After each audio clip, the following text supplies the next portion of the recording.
Hare Krishna, Krishna Krishna, Hare Hare.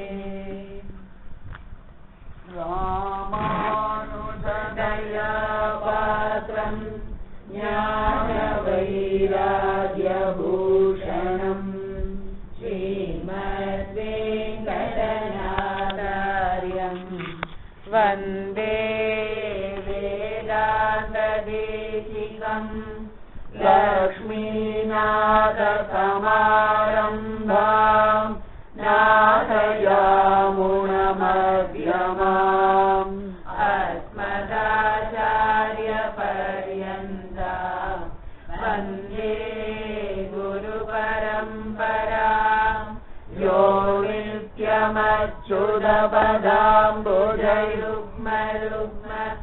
Yamohadastavitarani Trināyamene Asmadgurur Bhagavadosya Dayaikasindho Ramanujasya Saranam Sharanam Prabhadye Bhūtam Sarasya Mahadāvaya Pattanāda Shri Bhakti Sara Kulasekara Yogi Vahan Bhaktangri Renu Parakala Yatindra Mishra Srimad Paramgusha Munim Pranadosmi Nityam Nama Sankirtanam Yasya Sarva Papa Pranashanam Pranamo Dukkha Samanaha Tam namami harim param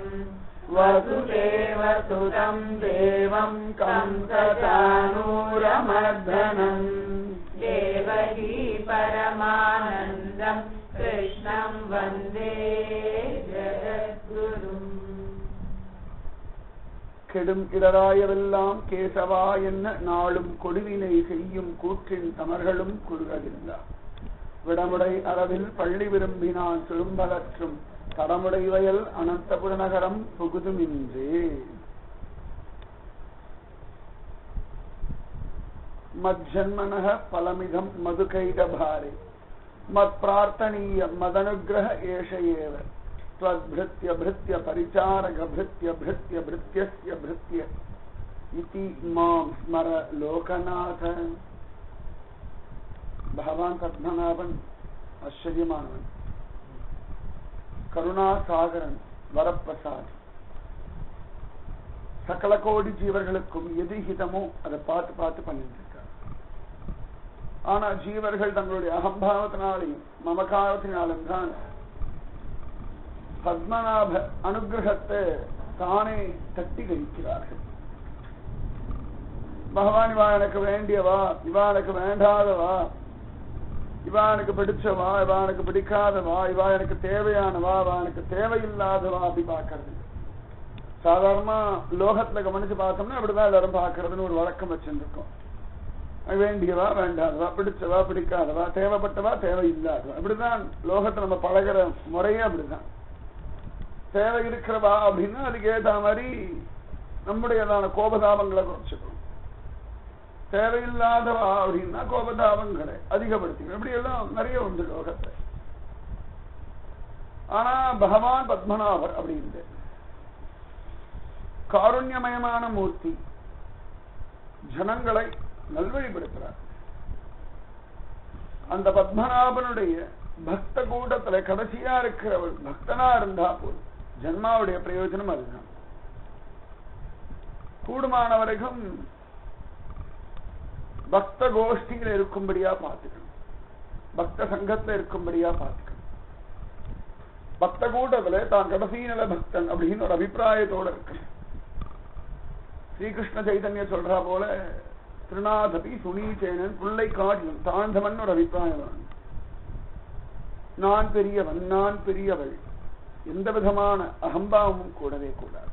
பக்தி பக்தி பகவத் தியானம், பகவன் நாம ஜபம், இதுதான் பிராதானியம். இது மட்டுமே பிராதானியம்.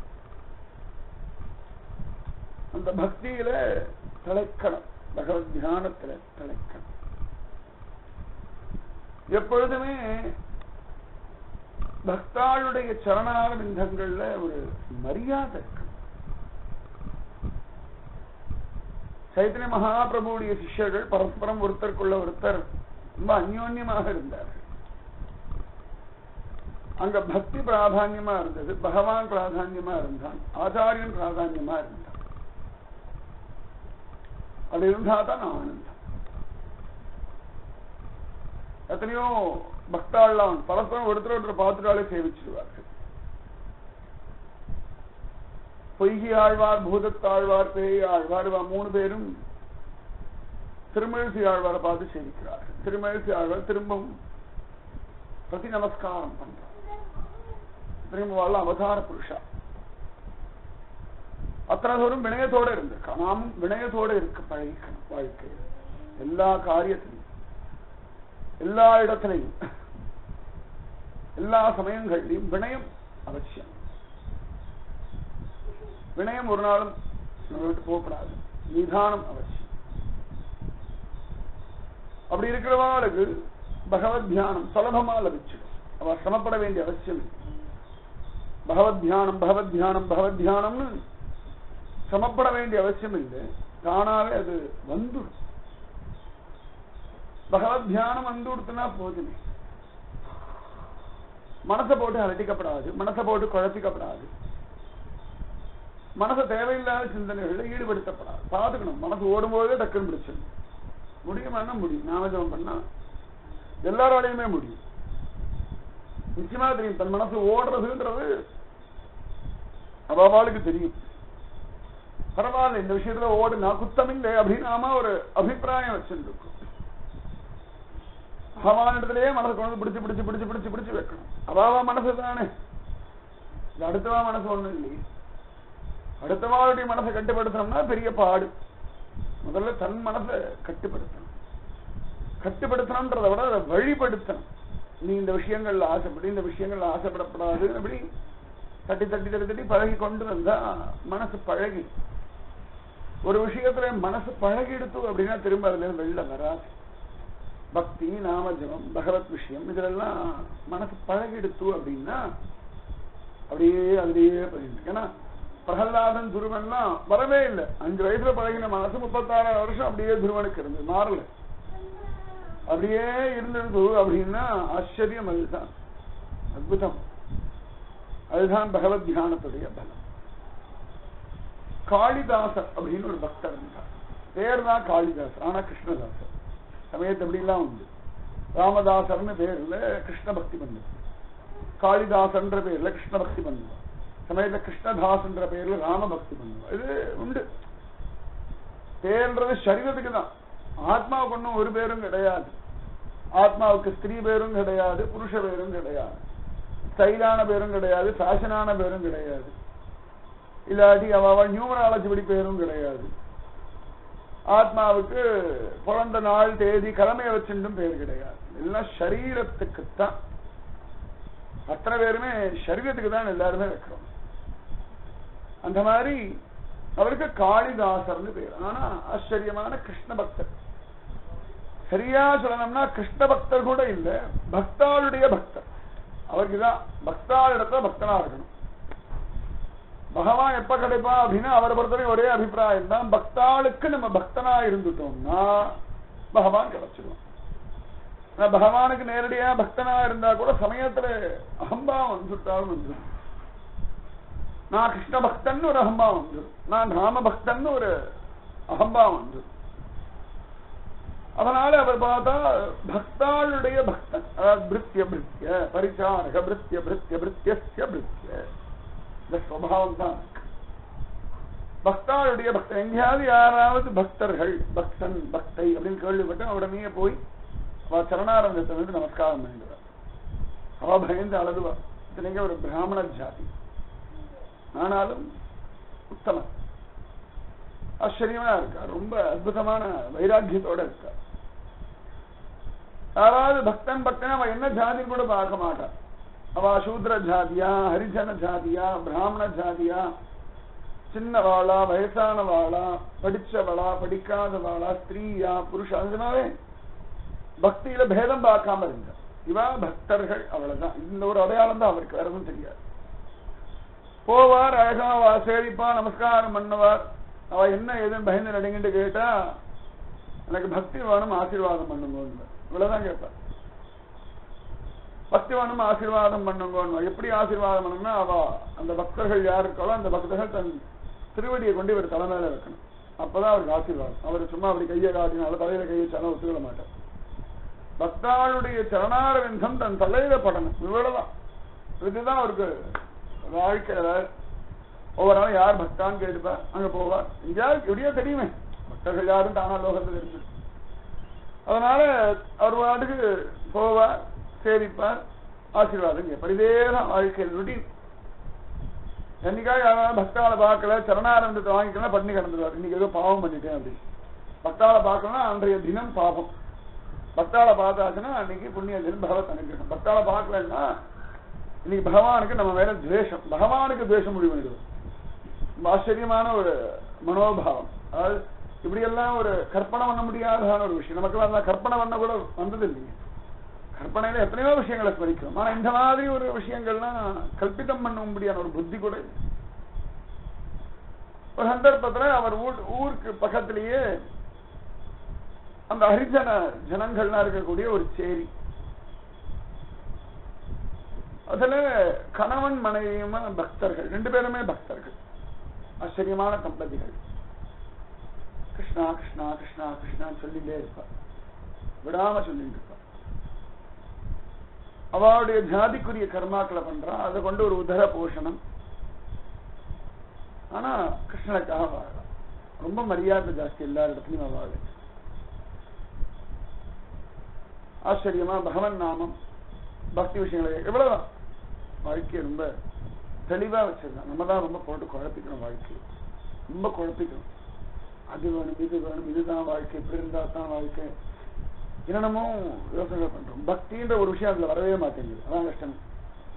பெரிய படிப்பு படிக்கணும், நல்ல பெரிய வேலைக்கு போகணும், கை நிறைய சம்பாதிக்கணும், பெரிய வீடு கட்டணும். இதெல்லாம் தப்புன்னு சொல்ற அர்த்தம் இல்லை, ஆனா இதுதான் வாழ்க்கைன்னு முடிவு பண்ணிட்டான், அதான் கஷ்டம். இதுதான் வாழ்க்கைன்னு ஒரு எல்லையை வகுத்துன்ற வாழ்க்கை அப்படின்னா பகவான் பிராதானியம், மற்றதெல்லாம் ஒரு பக்கம், மற்றெல்லாம் ஒரு பக்கம். நன்னா படிக்கணும், வேலைக்கு போகணும், பணம் சம்பாதிக்கணும், குடும்பத்தை பாலனம் பண்ணணும், லோகத்துல வாழணும், கல்யாணம், மனைவி, குழந்தைகள். ஆனா இதுக்காக மட்டும்தான் அப்படின்னு நினைச்சிட்டோம்னா கஷ்டம். இதுவும் ஒரு விஷயம், அவ்வளவுதான். இதுவும் ஒரு விஷயம். ஒவ்வொரு நாளும் எழுந்துக்கிறது, பல் தேய்க்கிறது, மூத்திரம் போக்குறதுக்காக தான் அப்படின்னா ஒத்துப்போமா? அது ஒரு காரியம் பண்றோம். டெய்லி எதுக்கு எழுதுனா பல் தேய்க்கணும், பாத்ரூம் போகணும், அதுக்காக எழுந்துக்கிறேன் அப்படின்னா கோவம் வருமா வராது? இது ஒரு விஷயமா சொல்லிட்டு அலைஞ்சோம்னா டெய்லி என்ன பண்றது, காலத்துல இருந்தா பல் தேய்க்கிறேன், பாத்ரூம் போய்க்கிறேன், குளிக்கிறேன், இதுதான் என்னோட ருட்டீன் அப்படின்னா அப்படியே பல்ல கடிச்சினாருன்னா அறையலாம் வந்தான். ருட்டீன் கேட்டா இதுதான் ருட்டீன் சொல்லிட்டேன், அவ்வளவு இருக்கு. அந்த மாதிரி இதுதான் மனுஷ வாழ்க்கை அப்படின்னம்னா அது சரியில்லை, நியாயம் இல்லை, பயங்கரமான ஏமாற்றுத்தன்மை. இந்த தம்பதிகள் ஆச்சரியமா அப்படி பக்தி பண்ணி கைவர் கேள்விப்பட்டுட்டார் அந்த பக்தாள பக்தி. உடனே ரொம்ப ஆசை. எப்பொழுதும் அவருக்கு இன்னொரு பழக்கம் உண்டு, யாராவது உத்தமமான பக்தர்கள் கேள்விப்பட்டான்னா நல்ல ருச்சியான பக்ஷணங்கள் பதார்த்தங்களை கொண்டு போய் அவளுக்கு கொடுக்கணும். அவ சாப்பிடுறத பார்த்து அவ அனுபவத்தை பார்த்து சந்தோஷப்படுவார். எப்படி ஒரு குழந்தைக்கு ஒரு பிஸ்கட்டை கொடுத்துட்டு சாப்பிடுறத பார்த்து அம்மா சந்தோஷப்படுறாளோ அதுபோல அவருக்கு பக்தாளுக்கு நல்ல வஸ்துக்களா கொடுக்கணும், அந்த வஸ்துக்களை அவ அனுபவிக்கணும், அதை பார்த்து தான் சந்தோஷப்படணும். இப்படி ஒரு ஆச்சரியமான ஒரு நியமம் எல்லாம் வச்சிருந்தோம். நிறைய உண்டு இந்த மாதிரி. லோகத்தை பார்த்தோம்னா நிறைய நியமங்களுடைய பக்தாவெல்லாம் இருக்கா, வெளியில தெரியவே தெரியாது, வெளியில காண்பிச்சுக்கவும் மாட்டாங்க. நியமம் இதுதான், நான் இந்த மாதிரி பக்தி பண்றவங்க கூட லோகத்துல படம். எத்தனையோ பக்தா எந்த விதமான பக்தி பண்றான்னு அவ ஹிருதயத்துக்கும் பகவானுக்கும் சத்குருவுக்கு மட்டும்தான் தெரியும், மற்ற யாருக்கும் தெரியாது. தெரிஞ்சு சொல்ல வேண்டிய அவசியமும் இல்லை, தெரியப்படுத்த வேண்டிய காரியமும் கிடையாது. நம்ம இன்னைக்கு எத்தனை வாட்டி நன்னா மூச்சு இழுத்து விட்டோம்னு சொல்றோமா? இல்லாட்டி அந்த மலமூத்திரம் எப்படி இருக்கு அடுத்த வாரத்தை சொல்றோமா? கிடையாது. நம்முடைய மலமூத்திரம் என்ன அவாளுக்கு தெரியும். அது அடுத்த வாரத்தை என் மலம் இப்படி இருக்கு, என் மூத்திரம் இப்படி இருக்குன்னு சொல்ல போறதும் கிடையாது. சொன்னாலும் ரசம் இல்லையே. அதுபோல அவாவாளுடைய பக்தி அவாவா அனுபவிக்கணும், அவ்வளவுதான். அதுக்கு மேல இது பிரகடனப்படுத்த வேண்டியதான காரியம் ஒன்றும் கிடையாது. ஆச்சரியம். அவர் அப்படி இருந்துருக்கா அழகா. நல்ல அந்த சமயத்துல நல்ல மாம்பழ சீசன், நல்ல ஒரு கூட நிறைய மாம்பழம் வாங்கி, நல்ல வசதியான மாம்பழம் ஒரு கூட நிறைய வாங்கிண்டா நேரா வாத்துக்கு போயிட்டார். ஒரு சின்ன குடிசைதான், ஆனந்தமா போனார். ஒரு வரத பார்த்தனே அவன் நெடுங்க ஆரம்பிச்சுட்டார். ஏன்னா அவனை கேள்விப்பட்டிருக்கா, அவரை பத்தி இங்க தூரத்துல எல்லாம் பார்த்திருக்கா. ஆடா அவர் நம்ம கிரகத்துக்கு வராரே அப்படின்னு சொல்லி ரொம்ப ஆனந்தப்பட்டா. அவர் பாட்டுக்கு வந்தார், கூடைய கொண்டு வச்சார், கிரகத்துக்குள்ள நுழைஞ்சுட்டார். உடனே மாட்டார் நினைச்சா நுழைஞ்சுட்டார். அந்த வழியா போறாரோன்னு நினைச்சா அதுவும் புரியல. ஆனா வாத்துக்குள்ள நுழைஞ்சார், கூடைய வச்சார். பிரேவாளுக கையும் ஓடல காலும் ஓடல, கண்கள்ல இருந்து ஆனந்த பாஷம். ஏற்பட்டவர் மகாபாகவதோத்தமம். நம்ம கிரகம் தேடி வந்துட்டாரே அப்படின்னு அவளுக்கு சந்தோஷம். இவாடு என்ன பண்றதை சரி சேவிக்கணும்னு நினைக்கிறதுக்கு அவரு இவாளை சேவிச்சுட்டார். நடுங்கிறாரா. ஆச்சரியமான பிராமண ஜாதி, நீங்க போய் எங்களை சேவிக்கலாமா? வர்ணாசிரம தர்மப்படி பிராமணன் குலத்தினாலே குருவாகனான்னு இருக்கு வச்சனம் உண்டு. பிராமணன் மற்ற குலங்களுக்கெல்லாம் குரு அப்படின்னு இருக்கு. ஆனா உண்மையான பிராமணன் அது ஒண்ணு இருக்கு. பிராமணால பிறந்தவாளா எல்லாருக்கும் குரு கிடையாது. எல்லா பிராமணாலும் குருவாகவும் முடியாது. அதனால அந்த லட்சணங்களுடைய வாழ குரு அப்படின்னு சொல்றாங்க. ஏன்னா நந்தகோபர் சொல்றார் இந்த வார்த்தையை ஸ்ரீமத் பாகவதத்துல. கர்காச்சாரியர் வரும்பொழுது நீங்க தான் எல்லாருக்கும் குரு, பிள்ளைக்கு பேர் வைங்கோ, வர்ணாசிரம தர்மப்படி நீங்க தான் குரு, அதனால பேர் வைக்கணும்னு சொல்லி சொல்ற. இந்த காலம் மாதிரி என் குழந்தைக்கு நான் தான் பேர் வைப்பேன், எனக்கு பிடிச்ச பேர் தான் வைப்பேன், அதுக்கு நம்ம 1008 பண்ணுவோம். இந்த குரு இடத்துல கேட்கறதும் கிடையாது. அந்த மாதிரி இல்லாம அவர் சொல்றபடிதான் பேர் வைக்கணும். பகவானுக்கு பேர் வைக்கிறதுக்கு குரு சொல்றபடிதான் பேர் வைக்கணும். அந்த பாபா அந்த இஷ்டத்துக்கு ஒரு பேர் வைக்கலையா. ஆச்சாரியன் என்ன சொன்னாரோ அந்த பேரை தான் வச்சார் அப்படின்னு காணக்கிருக்கு. அதனால அப்படிப்பட்ட அந்த பிராமண ஜாதியை சேர்ந்தவர் இவர் காலில் விழுந்துட்டார். உடனேவா நடுங்கிறார். என்ன இப்படி இந்த மேல பாவத்தை சுமத்துற, எங்க காலம் நீங்க விழுந்தா அது பாபம் தானே. சின்னவா கால வயசானவா விடுறா அப்படின்னா பாபம். அப்படி சொல்ல நிறைய உண்டு பாவங்கள். யார் யார் எப்படி பண்ணணும் அப்படி. மனைவி புருஷன் காலில் விழலாம், புருஷன் மனைவி காலில் விழுந்து அப்படின்னா அது பாபத்துல சேருன்னு சாஸ்திரம் இருக்கு. பஞ்சமகாபாதகம் பண்ணவன் காலில் விழுந்தானா அது பாபம் இல்லை. அது ஒண்ணு இருக்கு சாஸ்திரத்துல. அங்கங்க நிறைய விஷயங்கள் காண கிடைக்கும். உடனே அவர் சொன்னார், நான் பாபத்தை சுமத்துறேன், எனக்கு புண்ணியத்தை தேடுறேன். அவன் நடுங்கிறா. என்ன இப்படி பண்றது, எழுந்துருங்க. கடைசியில ஒரு வழியா எழுந்துட்டார். உடனே அவர்கிட்ட எவ்வளவு பெரியவர் எங்கள் கிரகம் தேடி வந்திருக்கு, என்ன விஷயம் சொல்லுங்க, நான் உங்களுக்கு என்ன பண்ணட்டேன்?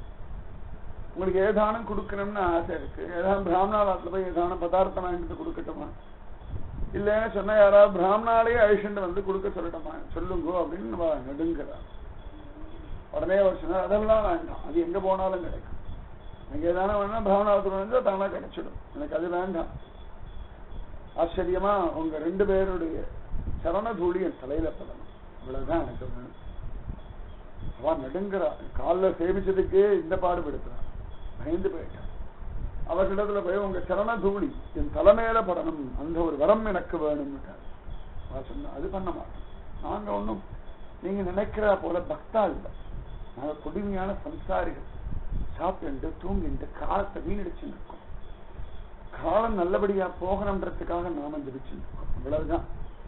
இதுக்கு மேல பெரியதான பகவத் தரிசனமும் இல்லைன்னு சொன்னா பகவத் அனுபவங்களும் எனக்கு ஒன்னும் கிடையாது. அவ ரொம்ப அழகா சொல்லிட்டா, எனக்கு ஒரு அனுபவங்கள் கிடையாது.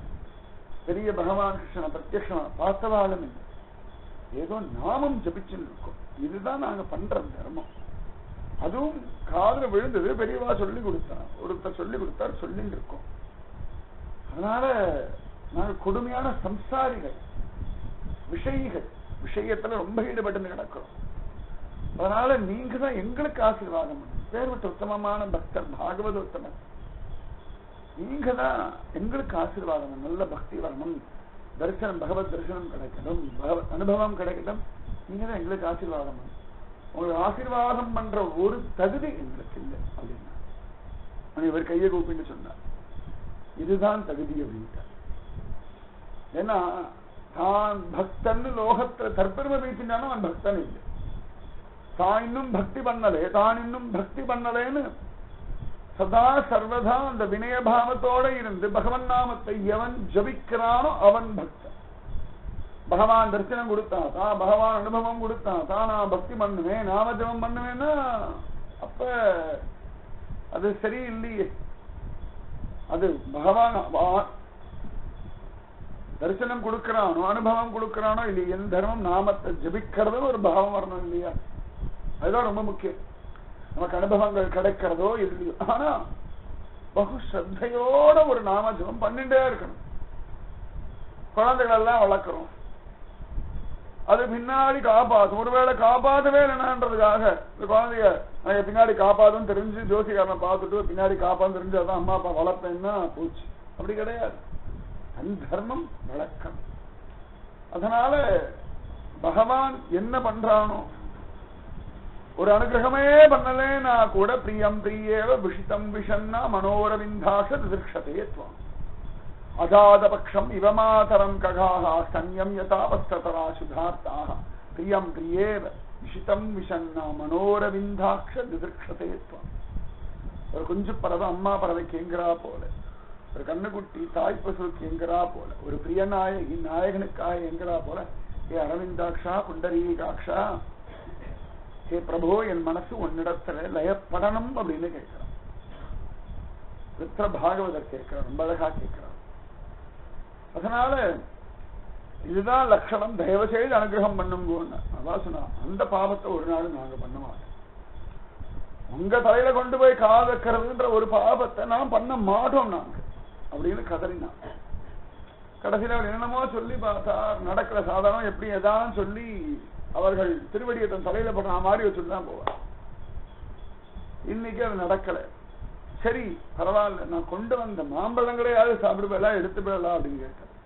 உடனே வசனம் கட்டாயம் எடுத்துக்கணும். இப்பேற்பட்ட பாகவதர் வந்து கொடுத்திருக்காரு, இது எங்களுக்கு கிருஷ்ண பிரசாதம், இதை ஸ்வீகரிக்கிறதுனால எங்களுக்கு பக்தி தான் லபிக்கும் அப்படின்னு சொன்னார். சரி நான் கிளம்புறேன். அழகா கிளம்பி உடனேயே அந்த கணவனும் மனைவியுமா மரியாதை நிமித்தமா வாசல் வரைக்கும் வந்தார். வாசல் வரைக்கும் வந்து கொஞ்சம் தூரம் நடந்து வந்தார் தெருவில். அப்படி உடனே ஒரு ஸ்திதியில சொன்னார், இல்ல நீங்க கிளம்பிக்கோங்க, நீங்க கிளம்பிக்கோங்க, அப்பதான் நான் போக வேண்டிய நின்றுட்டேன். உடனே பார்த்தா என்ன பண்றதுன்னு தெரியல. சரி கிளம்பி திரும்பி நின்னா, இல்ல நீங்க ஆத்துக்கு போங்க, அப்புறம் நான் கிளம்பி இவர் நின்றுட்டார். உடனே அவ திரும்ப ஆத்துக்குள்ள வந்தார்கள். ஆத்துக்குள்ள நுழைஞ்ச போன பிறகு பார்த்தா அழகா அப்பா அவ போயிட்டான்னு தெரிஞ்சு. உடனே அவன் நடந்து வந்த பாத தடயங்கள் இருந்தது மணல்ல. உடனே அந்த மணல்லாம் எடுத்து அள்ளி அள்ளி அள்ளி அள்ளி தலையில போடுட்டார் இந்த பக்த காளிதாசர். உடனே பரம சந்தோஷம். அப்ப கூட அவருக்கு திருப்தி ஆகுது. இருந்தாலும் அவ தன் திருவடியை நேர கொண்டு வந்து என் தலைமையில வைக்கலையே அப்படின்னு பார்த்தா ஓரமா போய் பார்த்து கொள்ளையில போய் ஒழிஞ்சுட்டார். மத்தியானமா எப்பயோ வந்தார், கொள்ளையில போய் ஒழிஞ்சுட்டார். ஆச்சு சந்தியா காலம் ஆயிடுச்சு, ராத்திரி ஆயிடுச்சு. அவ ஏதோ பஜனை எல்லாம் பண்ணாரு. அழகா ஆகாரம் எல்லாம் சாப்பிட்டாரு. சாப்பிட்டு முடிச்ச உடனே அந்த கணவன் இந்த பக்தர் சொன்னார், மகா அந்த பக்தர் கொண்டு வந்திருக்காரு பழம், கொண்டா சாப்பிடலாம். இது நம்ம சாப்பிடலே அப்படின்னா அவர் அவமரியா பண்ண மாதிரி. அதை தவிர இது கிருஷ்ண பிரசாதம். இப்படி ஒரு பாகவதர் கொண்டு வந்திருக்கோம், சாப்பிடலாம். சத்தியமா சுத்தமான கிருஷ்ண பிரேமம் நமக்கு லபிக்கும்.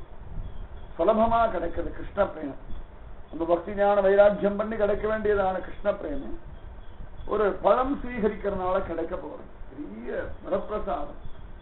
ஆச்சரியமான பகவத் அனுகிரகம் இது. கொண்டா அப்படின்ட்டு உடனே ஆச்சரியமா பழத்தை கொண்டு கொடுத்தா நன்னா ஜோரா சாப்பிட்டார்கள். ஆச்சரியமா சாப்பிட்டார்கள். தோலையும் கொட்டையும் மட்டும் விட்டார்.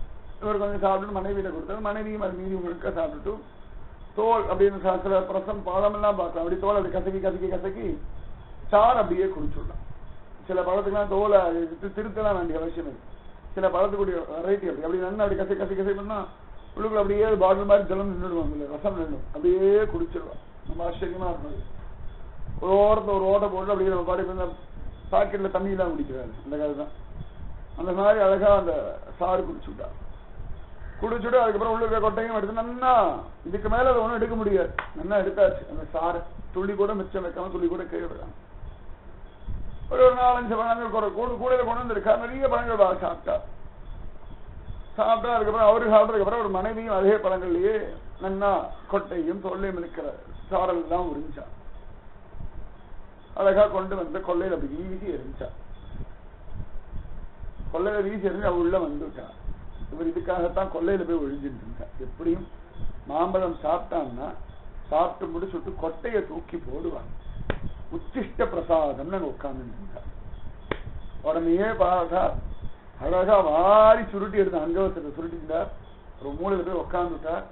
அவ சாப்பிட்டுட்டு போட்ட அந்த மாம்பழ கொட்டை எடுத்து ஆஹா கிருஷ்ணா கிருஷ்ணா கிருஷ்ணா கிருஷ்ணான்னு கண்கள்ல ஆனந்த பாஷ்பம் வழிய அதை நக்கிட்டு அந்த தோலெல்லாம் கொஞ்சம் கூட விடாம சாப்பிட்டுட்டு அவ்வளவு அழகா அத்தனையும் சாப்பிட்டாடா எனக்கு கிருஷ்ண பக்தி லபிச்சுடுத்துன்னா. அப்படி ஒரு காளிதாசர். அத்தனை ஆச்சரியம் பாருங்க. என்ன அற்புதமான ஒரு மனசு. இப்படியெல்லாம் ஒரு பாவுக்கு ஹிருதயம் உண்டா? தோஷம் பார்க்கணும் பக்தாள் இடத்துல. நிறைய தோஷங்கள். ஒவ்வொருத்தரும் ஒவ்வொருத்தரிடத்துல ஒவ்வொரு விதமான தோஷத்தை பார்க்கலாம். இது பக்த லட்சணம் அல்ல. பக்த லட்சணம் அப்படின்னா பக்தியை பார்க்கணும், பகவான பார்க்கணும், நாமஜபத்தை பார்க்கணும், ஆச்சாரியனை பார்க்கணும். அதுதான் லட்சணம். இவர் ஜோர அதை சாப்பிட்டு அப்படியே ஆனந்தப்பட்டார். ஆச்சரியமானவர் இந்த காளிதாசன். இவர் சைதன்ய மகாபிரபுவுடைய நவதீபம் பக்கத்துலதான் இருந்தார். அவருக்கு சைதன்ய மகாபிரபு நிறைய கேள்விப்பட்டிருக்காரு. நல்ல பரிச்சயம் இருந்தது. ரொம்ப பக்தர், ஒரு பக்தர். ஒரு சந்தர்ப்பத்துல இந்த காளிதாசர் பூரி ஜெகநாத கஷேத்திரம் போனார். நிறைய நவதீப வாசிகளோட சைதன்ய மகாபிரபு தரிசனத்துக்காக போனார். அங்க போனார். அழகா சைதன்ய மகாபிரபு பார்த்தா சேவிச்சார். சந்தோஷம். சைதன்யம் தலையில கால் வைக்கணும்னா சைதன்யம் எல்லாம் மாட்டேன் அப்படின்ட்டு மத்த பக்தாரிடத்திலே பண்றாங்க. சைதன்யத்தை விடுவாரா? கிருஷ்ண ரூபமாச்சு.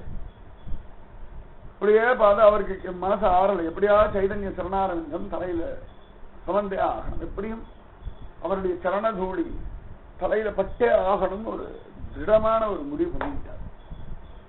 நாமஜம் பண்ணிட்டே இருக்கார்.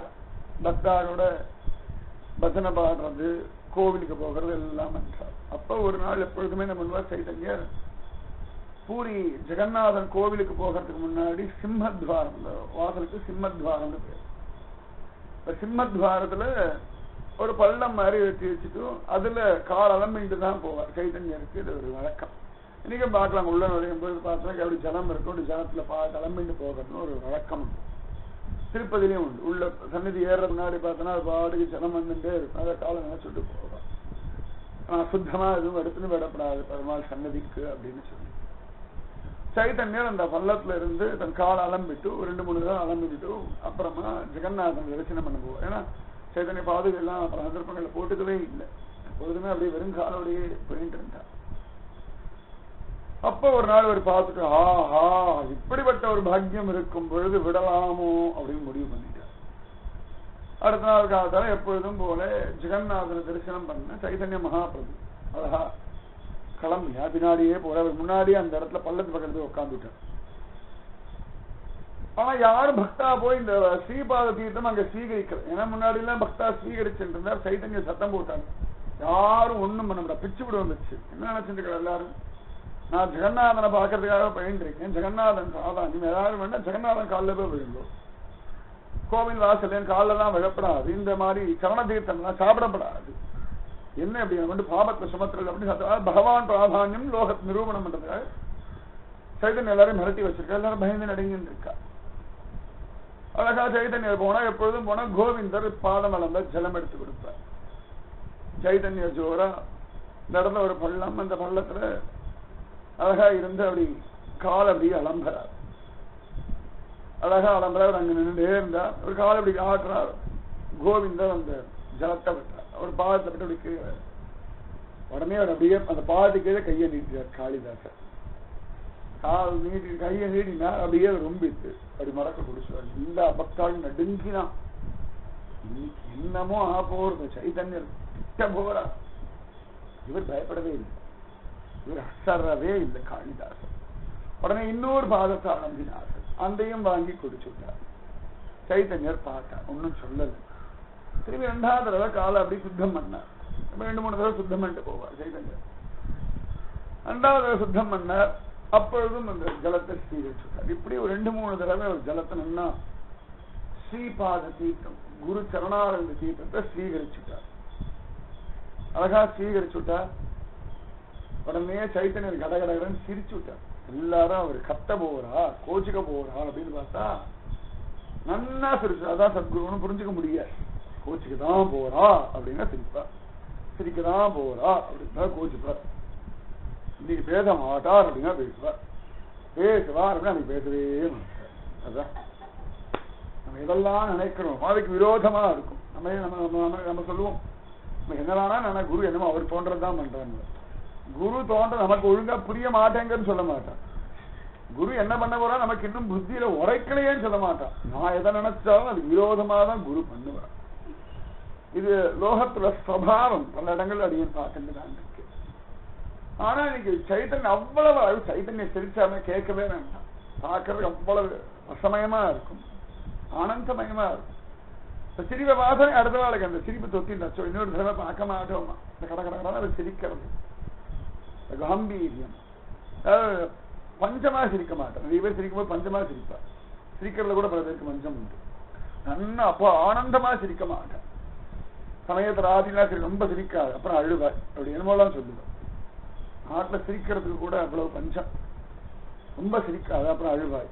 ஏதோ ஒன்று சொல்லிட்டு இருப்போம், நல்லா சிரிக்கணும். அதுக்காக ஏதோ பைத்திகார்த்தனமான விஷயங்களை பார்த்துட்டு பைத்திகார்த்தனமான விஷயங்கள் நினைச்சுட்டு அதை பண்ணிட்டு அல்பத்தனமா சிரிச்சோம்னா அது பித்துக்குழின்னு, அவ்வளவுதான். பித்துக்குழின்னு சொல்லி முடிச்சிருவா. சிரிக்கணும் எப்படின்னா அந்த பக்தியுடைய ஆழத்துல போய் சிரிக்கணும். கோபிகள் எல்லாம் பரிகாசம் பண்ணி பகவான் கிருஷ்ணன் சிரிக்கிறான், கிருஷ்ண பரிகாசம் பண்ணி கோபிகைகள் சிரிக்கிறான். அதுதான் ரொம்ப ஆச்சரியம். ராமானுஜ சிரிப்பு ஒரு அழகு, சங்கரருடைய சிரிப்பு ஒரு அழகு, மத்வருடைய சிரிப்பு ஒரு அழகு, சைதன்ய மகாபிரபுடைய சிரிப்பு ஒரு அழகு, மீராவுடைய சிரிப்பு ஒரு அழகு, திரௌபதியுடைய சிரிப்பு ஒரு அழகு, சுபத்ரா தேவியுடைய சிரிப்பு ஒரு அழகு, பலராமனுடைய சிரிப்பு ஒரு அழகு, யசோதையுடைய சிரிப்பு ஒரு அழகு. யசோதையெல்லாம் சிரிக்கலாம். பாகவத்ல பல இடங்கள்ல யசோதை சிரிக்கிறத ரொம்ப அழகா சுகபிரம்மம் ரொம்ப ஜோரா சொல்லியிருக்கா, ரொம்பவே அழகா சொல்லியிருக்கா. இந்த கிருஷ்ணனை பத்தி எல்லாரும் வந்து கம்ப்ளைண்ட் பண்றான். அப்பெல்லாம் யசோதை சிரிச்சுக்கிறாளாம், ஒன்னும் பதில் சொல்ல மாட்டேங்கிறா, கிருஷ்ணனை திட்ட மாட்டேங்கிறா, எல்லாத்தையும் கேட்டு சிரிச்சிருந்தாள் அப்படின்னு தான் ரொம்ப அழகா சுகபிரம்ம மகரிஷி சொல்றார். அந்த மாதிரி சைத்தன்யன் என்ன கட கட கடன் சிரிச்சு உடனே எல்லாரும் நம்மளும் போய் இன்னைக்கு சீகரிக்கலாம் எடுக்கலாம். அவர் திரும்பி ஒரு முறை மறைச்சா, இவரிடத்துல சிரிச்சாரு, அத்தனை பேரும் ஓடி வந்தார். முறை மறைச்சார், முறைச்சார். ஆனா திரும்பியும் காளிதாசனை பார்த்து ஸ்ரீகரி காளிதாசனுடைய இந்த பிரேம பிஸ்தில அப்படியே மயங்கி சைதன்யா சைதன்யா சைதன்யான்னு புலம்பிட்டு இருக்கார். உடனே காளிதாசரை பார்த்து தலையில கையை வச்சு ஆசீர்வாதம் பண்ணி போதும். அவர் திரும்பி அடுத்த ஆள் குடிக்கிற கை நீட்டி நிற்கிறார். இன்னும் கொஞ்சம் காலம் வந்து நம்ம காலம் ஜலத்தை ஸ்வீகரிக்கலாம் அப்படின்னு. உடனே சைதன்யம் நிறைய சாப்பிட்டாச்சு, போதும், எல்லா ஜென்மாவுக்கும் வேண்டியதை ஸ்வீகரிச்சாச்சு, இதுக்கு மேல ஸ்வீகரிக்கிறது ஒன்றும் இல்லை, போதும், இனிமேல் மறந்து இந்த மாதிரி தைரியமான காரியம்லாம் இங்க பண்ணப்படாது. நான் கஷ்டப்பட்டு எல்லாரையும் மிரட்டி பயமுறுத்தி வச்சிருக்கேன்.